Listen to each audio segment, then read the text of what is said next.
4. We're down to 9:27 to go in the first half. In the pocket, Gabriel in trouble. Flags. 7 seconds left. Gabriel fires. Incomplete. Another day, another stinking performance by Dillon. Despite facing the Steelers' defense, ranked 29th in the league, Gabriel struggled all game long. He completed passes for under 200 yards, had no touchdowns, and likely suffered at least one turnover or sack, which only added to the miserable offensive output. The Browns' offense managed a mere 9 points, continuing a frustrating streak of 11 straight games, scoring under 17 points. At this point, it's clear something is fundamentally wrong with this offense. Today, we'll dive deep into why they can't seem to get anything going and what needs to change. This is the ball. It's punched out of bounds on a 3rd and 4. Single setback, Warren, Rodgers, pump, Rodgers, deliver. Kevin Stefanski didn't hold back when addressing Dillon Gabriel's performance, blaming poor play calling for the team's struggles. He admitted that his play designs failed to execute effectively, impacting both the offense and defense. According to Stefanski, the lack of success wasn't solely on the players, but on the plays themselves, which didn't allow the game to flow as it should. His frustration was clear as he acknowledged that the scheme simply wasn't working in their favor, making it difficult for the team to find any rhythm or momentum throughout the game. And Stefanski's criticism seems justified, as Dillon Gabriel appeared visibly frustrated throughout the game. He was repeatedly sacked and under heavy pressure from the opposing defense, struggling to stay composed. At one point, he even shrugged off an opposing defensive tackle, clearly showing his frustration. It's becoming evident that the pressure of being QB1 might be taking its toll on Gabriel. His body language and inability to handle the constant pressure suggest that he may be struggling to thrive in this role, raising questions about his future as the starting quarterback. Around the edge, he ran a stunt with Nick Herbig, which got him free. Wow, interesting at the end of that play. Even analysts are now openly calling for Shedeur Sanders to be given a chance after Dillon Gabriel's frustrating performance. Mary Kay Cabot went as far as to declare that Sanders is the best passer in the game, claiming that if the Browns allowed him to play, he would shine. She noted that Sanders' throwing accuracy is comparable to Josh Allen's, but the key difference is that Sanders' natural talent makes him even more effective. Cabot's comments highlight the growing belief that Sanders could bring a much-needed spark to the Browns' offense. Analyst Ken Carman is now raising tough questions about Kevin Stefanski's choices, particularly his reluctance to bring Shedeur Sanders into the mix earlier. Carman argued that Stefanski missed a key opportunity to inject life and energy into an offense that has looked flat from the start. He pointed out that while Shedeur's presence could have at least given the Browns a jolt of excitement and momentum, Stefanski instead stuck with a system that clearly isn't working. According to Carman, the scheme itself remains the bigger problem. It lacks the adaptability and creativity needed to succeed in today's NFL. Even with young talent like Shedeur Sanders or Dillon Gabriel, the offense will continue to struggle if the underlying structure doesn't change. His message was blunt. Not only did Stefanski mishandle his timing with Shedeur, but unless he fixes the system itself, the Browns will keep spinning their wheels, and he may not survive the fallout. The way it felt.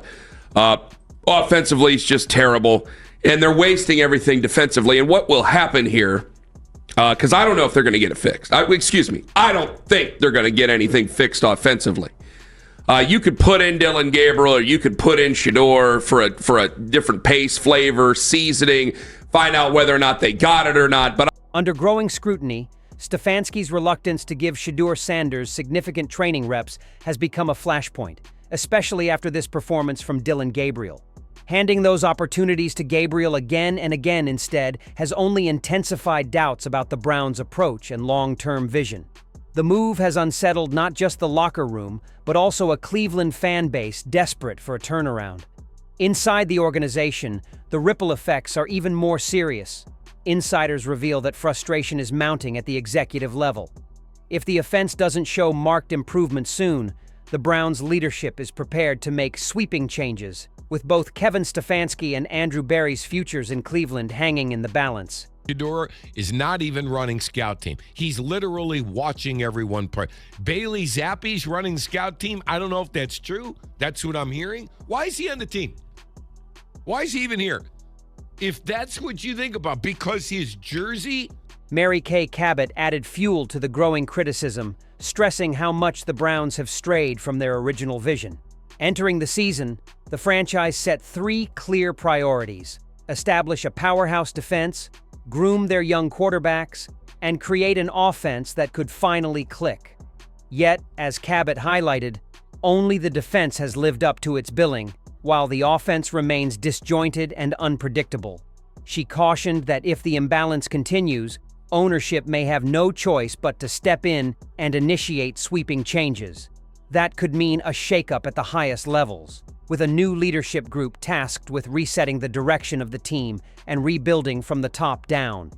I think that they were going to play good defense this year, run the ball, and then try to get good, clean quarterback play. Only one of those 3 things has happened so far, and that's the really good defense. Now they've got to get the offense. Mary Kay Cabot further criticized the Browns' leadership, arguing that Kevin Stefanski and Andrew Berry may have undermined the team by staging a 4-way quarterback battle. In her view, spreading reps so thinly prevented any one quarterback from building rhythm or taking command of the offense, leaving the unit without a true leader. Cabot noted that this lack of stability has translated directly into poor execution on game days. She pointed out that the organization should have recognized this flaw from previous seasons, yet they fell into the same trap again. If they don't act quickly to stabilize the situation, Cabot warned, this misstep could be the very decision that pushes both Stefanski and Berry out of Cleveland. The 4-way quarterback competition, I think, hurt everyone. And you can't do that. I hope they learn their lesson that you can't conduct a quarterback competition in training camp. You've got to get that figured out before you get to camp. You have to know who your quarterback is. Browns insider Ken Carman painted a grim picture, calling this one of the worst stretches the franchise has endured in years. He pointed to the 6 straight defeats that closed out last season, now compounded by 5 more losses to open the current campaign. An 11-game skid that has worn down the patience of even the most loyal fans. Anthony Lima added that, while it might seem early in the year, the warning signs are impossible to ignore.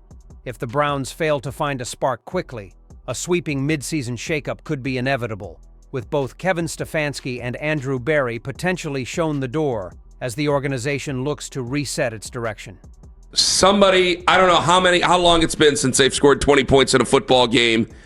They've lost now 8 in a row. Going back to last year, so they lost their last 6 in a row.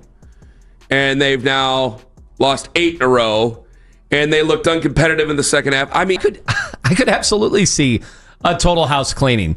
And it could happen before the end of the year. But The Browns' struggles continue to mount, and the frustration is palpable across every level of the organization. From Dillon Gabriel's lackluster performance to the growing calls for Shedeur Sanders to take the reins, it's clear that the team's current trajectory is unsustainable. Kevin Stefanski's play calling and his reluctance to adapt to a changing landscape are under intense scrutiny, with analysts like Mary Kay Cabot and Ken Carman questioning both his decisions and the overall direction of the offense. The constant quarterback shuffle and inability to find consistency have left the Browns without a true leader on offense, hindering their ability to execute on game days. This mess is starting to spill over into the locker room and beyond, with insider reports indicating growing dissatisfaction within the organization. As the team struggles to find its identity, ownership may soon be forced to intervene, potentially shaking up the front office and coaching staff in the process. With the Browns now mired in an 11-game skid, the pressure is mounting for significant changes. If Stefanski and Andrew Berry can't turn things around quickly, their time in Cleveland could be coming to an end, and a full-scale rebuild might be on the horizon. The stakes couldn't be higher. What do you think is the root cause of the Browns' offensive struggles? Is it more about the lack of a clear leader at quarterback, or are Kevin Stefanski's play calling and system to blame? Should the Browns stick with Dillon Gabriel, or is it time to hand the reins to Shedeur Sanders? How much longer can the Browns afford to be patient with this current setup before making a major change? And with the pressure mounting both on and off the field, do you believe ownership will step in to make a change sooner rather than later? Let us know your thoughts.